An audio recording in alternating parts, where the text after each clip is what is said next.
तो महाराज धृतराष्ट्र और महारानी गांधारी के महाप्रयाण के बहुत काल बाद तक महाराज युधिष्ठिर सुख से शासन करते रहे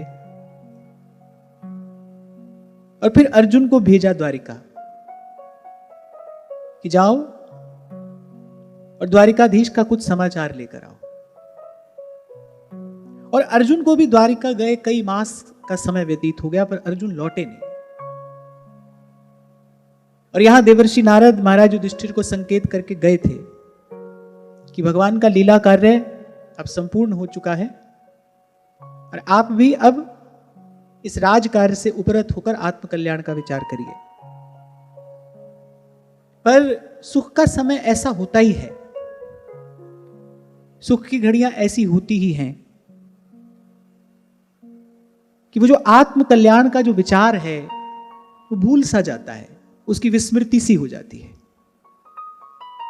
पर प्रभु जिस पर कृपा करते हैं उसको बार बार कभी ना कभी किसी संत के माध्यम से चेताते रहते हैं, जगाते रहते हैं। मैं तो आज भी आते आते बस इसी बात का विचार कर रहा था कि यदि जीवन में संत का शब्द ना हो तो भाई जीव तो, तुलसी बाबा कह रहे हैं, मोह निशा सब सोवन हारा, यहां तो सब सोए ही हैं। और ये देखो कैसी विचित्र बात है कि धीरे धीरे वो जो मोह की निद्रा है वो और गाढ़ी होती चली जाती है।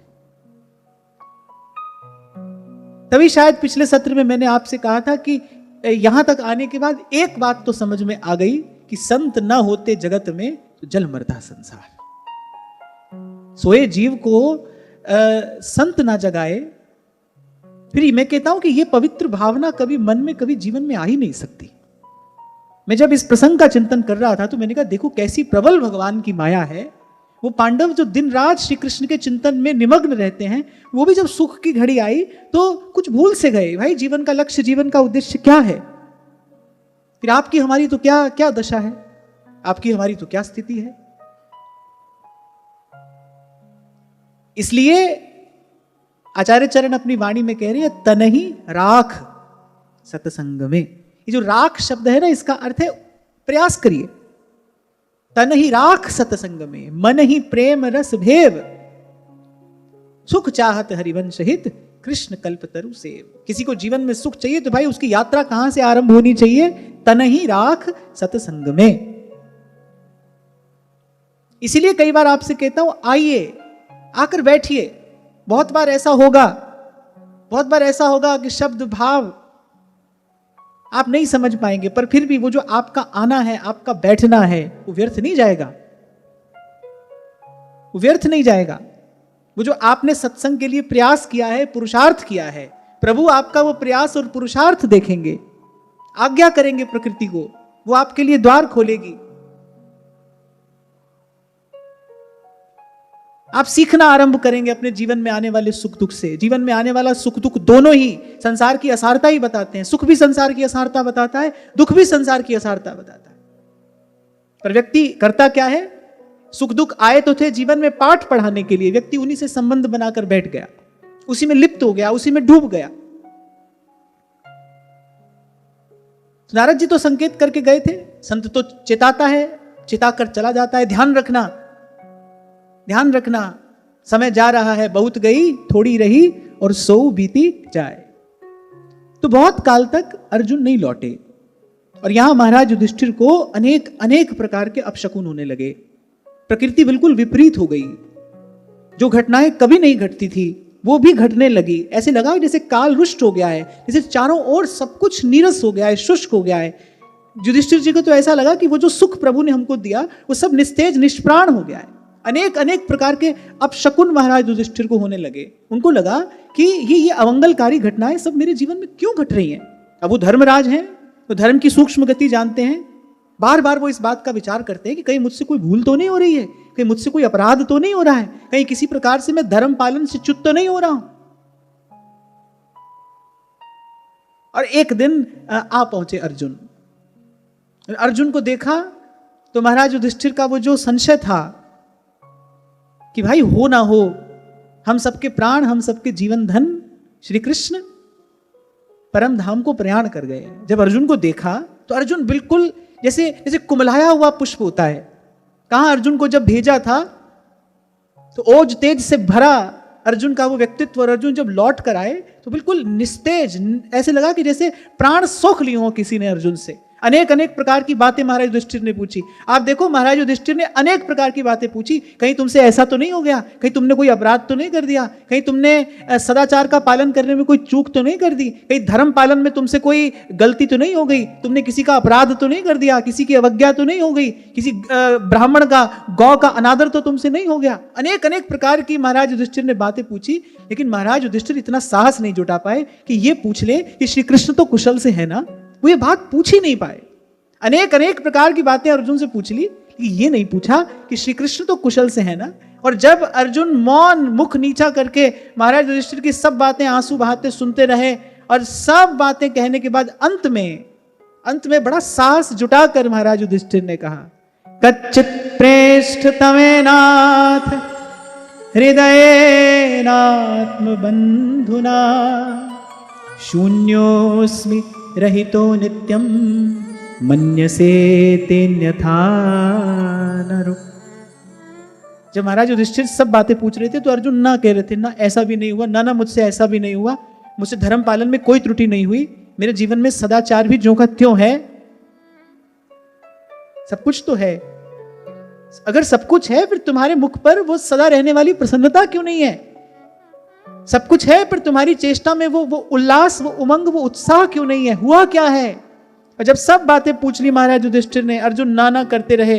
अंत में महाराज युधिष्ठिर कहने लगे, बोले जिस बात का भय था कहीं वही तो नहीं हो गया है, जो नहीं होना चाहिए था कहीं वही तो नहीं हो गया है।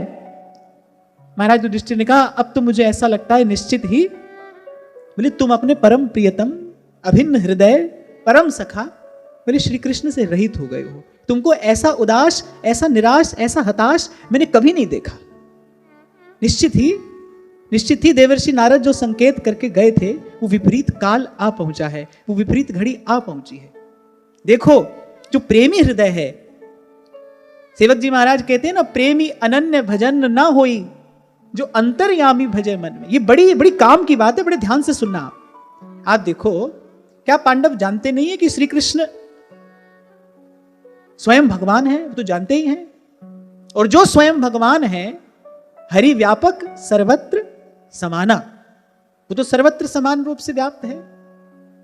पर पांडवों के हृदय में जो भक्ति है ना भगवान की, जिसके लिए सेवक जी महाराज कह रहे हैं, भाई प्रेमी अनन्य भजन ना हुई, जो अंतर्यामी भजय मन में, वो जो सर्वत्र समान रूप से व्याप्त भगवान है ना, भाई प्रेमी का हृदय उससे संतुष्ट नहीं होता। प्रेमी का हृदय उससे संतुष्ट नहीं होता। उसे तो अपना इष्ट, अपना आराध्य अपनी आंख के सामने चाहिए, उसको देख सके, उसको उसका स्पर्श कर सके, उसकी सेवा कर सके, उससे अपने हृदय की बात कह सके। श्री गोस्वामी हरराय महाप्रभु अपने एक पद में कहते हैं ना, तरेटी गोवर्धन की रहिए, नित प्रति मदन गोपाल लाल के चरण कमल चित लइए। और फिर अंत में बड़ी प्यारी बात कहते हैं कि रसिक प्रीतम हित चित की बातें और गिरधर जिसो कहिए। प्रेमी को तो अपना प्रेमास्पद चाहिए जिससे अपने हृदय की बात कह सके। बिल्कुल ऐसी स्थिति हो गई। श्याम बिना जग खारो लागे, श्याम बिना जग खारो लागे, जगरी बाता कांची, मायरी माय सावरे रंग राची, सावरे रंग राची। हमारे जीवन में वो प्रेम का भाव स्फुरित हुआ है कि नहीं, यही इसकी कसौटी है। कई बार आपसे कहता हूं ना, भाई प्रभु से यही कहो कि भाई कहीं भी रह लेंगे, कैसे भी रह लेंगे, आपके बिना नहीं रह सकते, आपके बिना नहीं रह सकते। सुख दुख तो आता जाता रहा है, आता जाता रहेगा। एक और बात लगे हाथ में आपको कह दूं, अगर प्रेम की गली में पग धरना है तो सबसे पहला समाधान ये कर लो कि भाई सुख दुख आता जाता रहा है, आता जाता रहेगा, इसकी बात नहीं करेंगे। भोली सखी यही सिखा रही है ना जी दे के अब जी के सुख दुख की चर्चा किस मुख कहिए।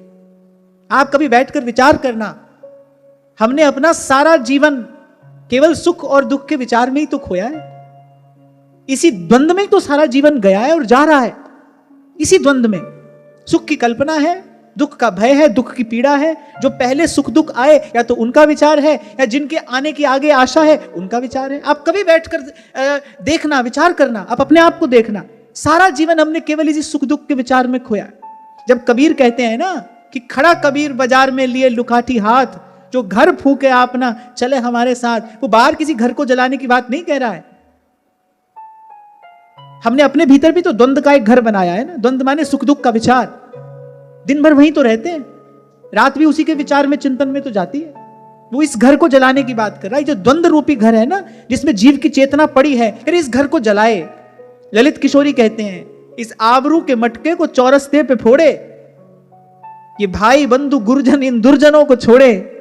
अरे ललित किशोरी दाना उस दिलभर से जोड़े, और जो रस की बात चाहे फिर सर की बात छोड़े। अगर प्रेम की गली में पग धरना है, नहीं तो भाई प्यार प्यार कहने वाले हर गली मोहल्ले के, हर चौक चौराहे के काने पर आपको मिल जाएंगे। प्यार कहने वाले बहुत मिलेंगे, प्यार जानने वाले और कम हैं, और जानकर निभाने वाले तो ध्रुवदास जी कह रहे ने ही दुर्लभ पावनो और सुलभ सब आई। बाकी भाई भाई सब मिलता है, लेकिन प्रेमी नहीं मिलेगा यहां। श्रीमद वल्लभाचार्य महाप्रभु ने ऐसे कह दिया था ना एक बार, किसी साहूकार से कई हजार लोगों को भोजन पवाना चाहता था। तो श्रीमद आचार्य चरण ने कहा, अरे कुछ एक संस्कारी ब्राह्मणों को ही भोजन करा तो उसका ही बहुत पुण्य है, और वो भी ना मिले तो कोई एक भगवत भक्त मिल जाए तो उसको प्रेम से प्रसाद पवा दो।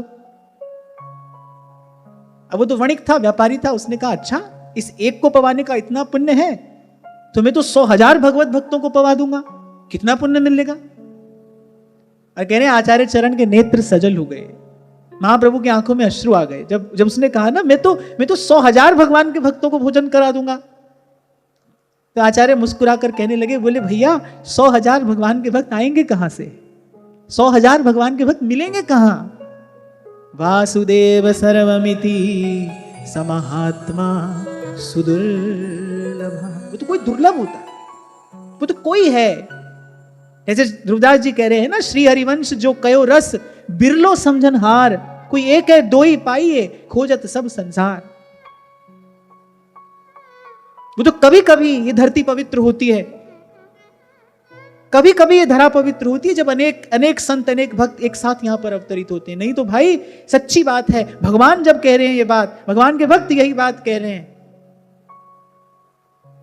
कि भक्त तो कोई दुर्लभ कोई होता है यहां इस संसार में, जो भक्त है, जो कह नहीं रहा, जो भक्ति की बात कह नहीं रहा, जो कर रहा है, तभी राजा मान सिंह ने देखकर दर्शन करके कुंभन दास जी का कहा था कि भाई मैंने माया के भक्त तो बहुत देखे हैं, पर मायापति का भक्त आज मैंने पहली बार देखा है। भगवान का भक्त ऐसा होता है, ऐसा मैंने पहली बार आज मायापति के भक्त का दर्शन किया है, आज मैंने उसका वैभव देखा है, आज मैंने उसका ऐश्वर्य देखा है। तो ये कसौटी है ये बात।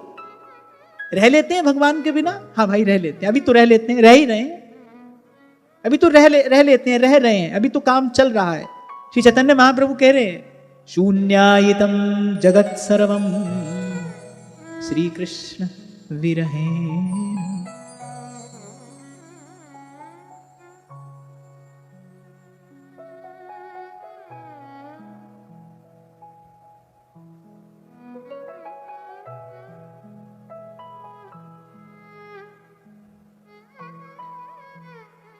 अब अगर यहां ज्ञान की दृष्टि से विचार किया जाए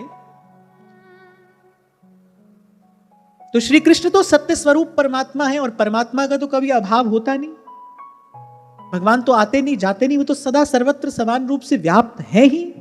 किसके लिए उदास हो रहे हैं ये किसके लिए निराश हो रहे हैं, ये किसके विरह में व्याकुल हो रहे हैं। भगवान तो भाई था, है और रहेगा। आद सच जुगाद सच, है भी सच नानक होसी भी सच। फिर ये विरह ये व्यथा किसके लिए है, ये प्रेमी हृदय है, ये प्रेमी हृदय की व्याकुलता है। और ये व्याकुलता इसका क्यों क्या कैसे कोई कारण नहीं है, ये तो भाई प्रेम का सहज गुणधर्म है तो है, प्रेम है तो ऐसी व्याकुलता होनी चाहिए।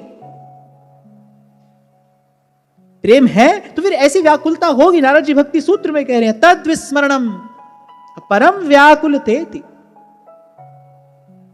तद विस्मरणम, अगर किसी कारण से थोड़ी देर के लिए भूल गए भगवान, थोड़ी देर के लिए हो गई भगवान की विस्मृति, तो मन की स्थिति कैसी हो जाएगी, जैसे जल के बिना मछली तड़पती है।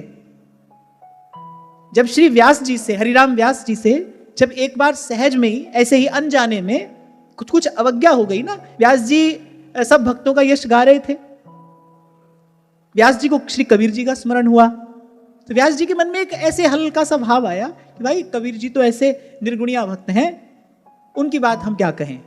और बस ये भाव मन में आया ही था कि व्यास जी को लीला चिंतन होना बंद हो गया। वो जो उनका मन रहता था ना, उस भाव में सरोबार, उस भाव का प्रवाह बाधित हो गया। व्यास जी तो जल बिन मीन की भांति छटपटाने लगे।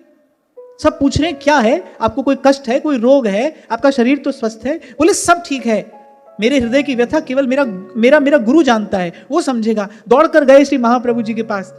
महाप्रभु जी ने जब सारी बात सुनी तो महाप्रभु जी ने व्यास जी के मस्तक पर अपना वरद हस्त रखते हुए कहा, बोले व्यास जी आप जैसे भक्त को भी यदि इस स्थिति का अनुभव हो रहा है तो एक ही कारण हो सकता है, आपसे कहीं ना कहीं किसी भक्त की, किसी संत की अवज्ञा हुई है। विचार करिए। व्यास जी ने जब विचार किया तो महाप्रभु जी से कहा, महाप्रभु जी मुस्कुराए, बोले जाइए जिनकी अवज्ञा आपसे हो गई, बोले उन्हीं की प्रार्थना करिए, उन्हीं से प्रार्थना करिए। भगवान के भक्त बड़े दयालु होते हैं, वो आप पर अनुग्रह करेंगे। व्यास जी बैठ गए जमुना किनारे जाकर, श्री कबीर जी का स्मरण किया। कबीर जी ने मुस्कुरा कर कहा, बोले कौन सगुण का भजन करेगा और कौन निर्गुण का भजन करेगा, बोले इसका निर्णय संत या भक्त नहीं, इसका निर्णय तो प्रभु करते हैं। कौन किस भाव से हमारा भजन करेगा, बोले इसका निर्णय तो प्रभु करते हैं। बोले हम तो प्रभु के हैं, प्रभु ने जो कार्य दिया वो हमने यहां पर आकर किया और अपना कार्य करके अपने प्रभु के पास चले गए। ये निर्णय करने वाले हम कौन हैं कि भाई सगुण का भजन करेंगे कि निर्गुण का भजन करेंगे, राम को भजेंगे कि कृष्ण को भजेंगे। बोले ये निर्णय हम नहीं करते, निर्णय तो प्रभु करते हैं, ये तो प्रभु का निर्णय है। संत सभई गुरुदेव है। तब व्यास जी को यह अनुभूति हुई और व्यास जी ने कहा, आदि अंत और मध्य में रसिकन की यह रीत, संत सभय गुरुदेव है, व्यास ही यह प्रतीति।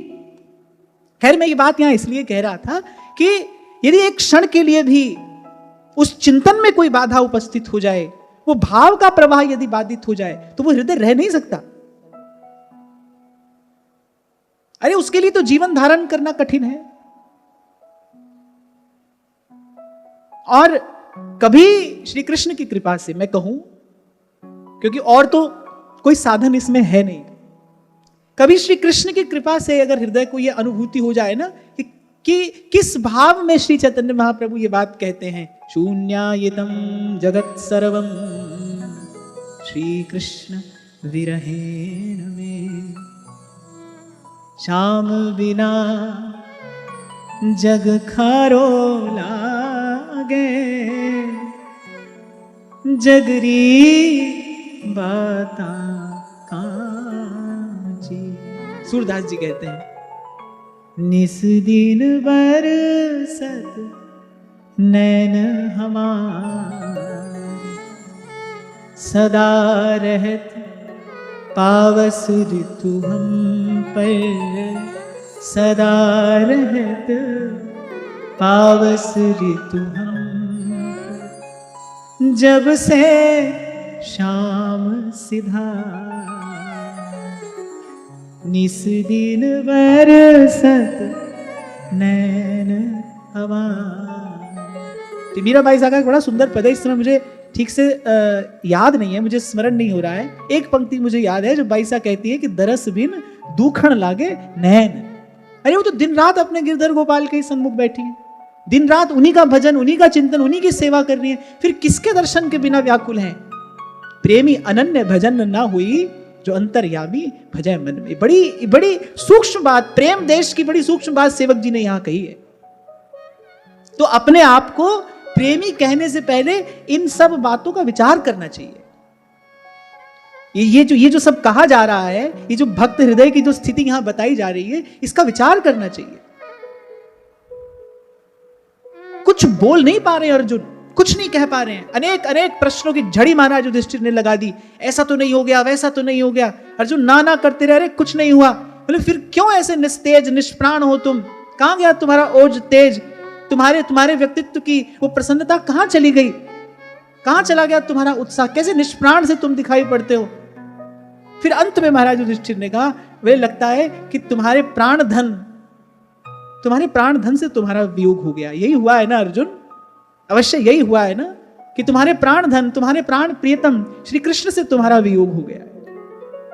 और जैसे ही महाराज युधिष्ठिर ने ये बात कही, तो जैसे होता है ना, कोई भीतर से भरा हो और उसके दुख की बात कोई सामने वाला व्यक्ति कह दे तो बिल्कुल फूट पड़ता है। बस ऐसी स्थिति उस समय अर्जुन की हुई। बड़ी सुंदर बात भगवान वेदव्यास यहां कह रहे हैं।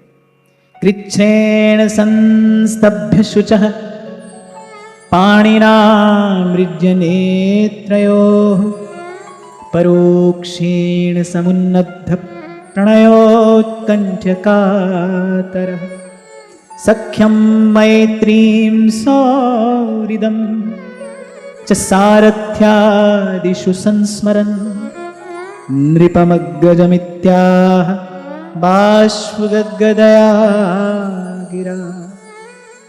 आप देखो अर्जुन की कैसी स्थिति है। महाराज युधिष्ठिर क्या कह रहे हैं वो पूरा सुन भी नहीं पा रहे हैं। क्यों? क्योंकि उनका मन सतत चिंतन कर रहा है किस बात का? कि कैसे श्री कृष्ण मुझसे बोलते थे, कैसे मेरी ओर देखते थे, कैसे मुझे पुकारते थे, कैसी उनकी चितवन होती थी, कैसी उनकी हंसन होती थी, कैसे रस भरी उनकी बोलन होती थी, कैसे कभी कभी चलते चलते मेरा हाथ पकड़ लिया करते थे।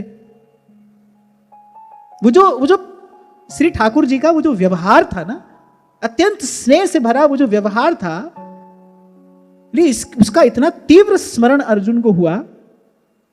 पहले तो बड़ी कठिनाई से उन्होंने अपने उस भाव के, उस शोक के वेग को रोका। तो कह रहे बहुत देर तक अर्जुन अपने आप को रोक नहीं पाए, अर्जुन अपने आप को थाम नहीं पाए। नेत्रों से अश्रुधारा प्रवाहित होने लगी, दोनों हाथों से अश्रु पहुंचे और बड़ा साहस जुटाकर महाराज युधिष्ठिर को कहते हैं, वंचितो हम महाराज हरिणा बंधुरूपिणा येन मे परितं तेजो देव विस्मापनम। अर्जुन कहने लगे भगवान ने मुझे ठग लिया। अर्जुन ने सबसे पहली बात यही कही, बोले भगवान ने मुझे ठग लिया। बोले कभी उनको अपना ममेरा भाई और कभी उनको अपना केवल घनिष्ठ मित्र समझता रहा। बोले मेरे जिस पराक्रम से बड़े बड़े देवता भी आश्चर्य में पड़ जाते थे। अर्जुन का पराक्रम ऐसा था कि भगवान शिव को भी अर्जुन ने प्रसन्न कर लिया था अपने पराक्रम से। मेरे जिस पराक्रम से बड़े बड़े देवता आश्चर्य में पड़ जाते थे, बोले उसे श्री कृष्ण ने मुझसे छीन लिया। अर्जुन को आज पहली बार अनुभव हो रहा है कि वो जो सब था ना जीवन में, उसका कारण तो कोई और था। उसका कारण कोई और था। यही एक विवेक जगता है संत के जीवन में। जब संत को सत्य का अनुभव होता है ना, तो यही एक बात वो जान लेता है। जैसे महाराज वाणी में कहते हैं, तुद आगे अरदास हमार जी जंत सब तेरा। देखो बड़ी विचार करने की बात है। जब तक आपको लगेगा कि आप करता हो, आपने किया है, आप कर रहे हो, आप करोगे, तब तक तो भाई वो कर्म शुभ हो या अशुभ, उसकी गठरी आपके सर पर है ना।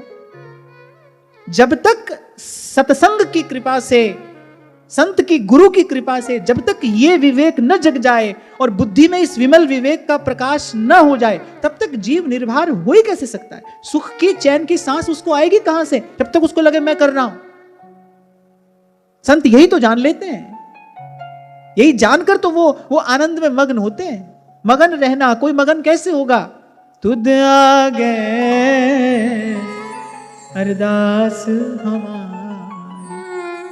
जी जंत सब तेरा।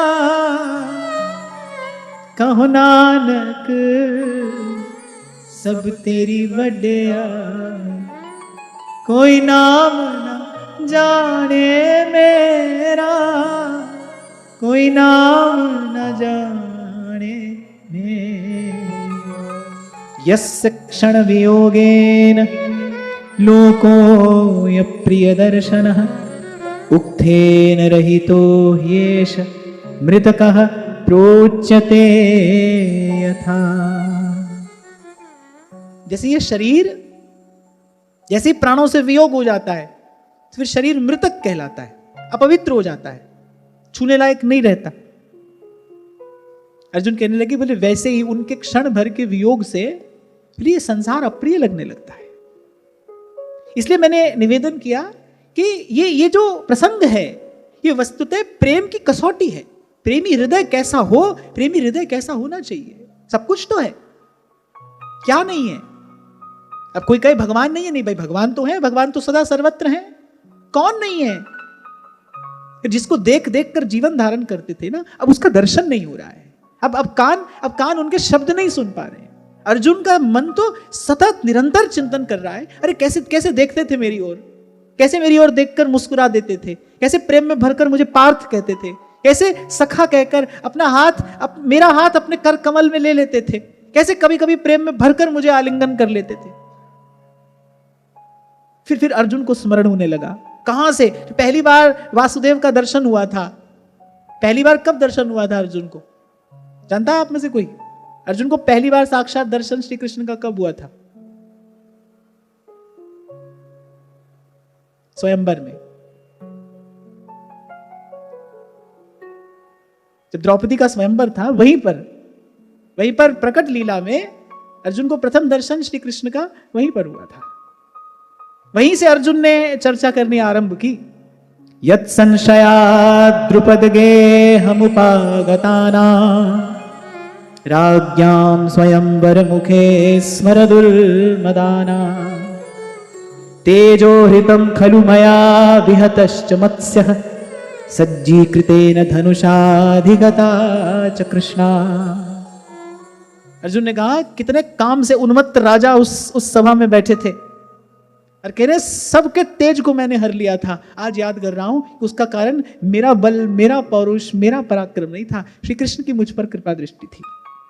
उस सभा में अंगराज कर्ण भी तो थे और समाधान हो गया था।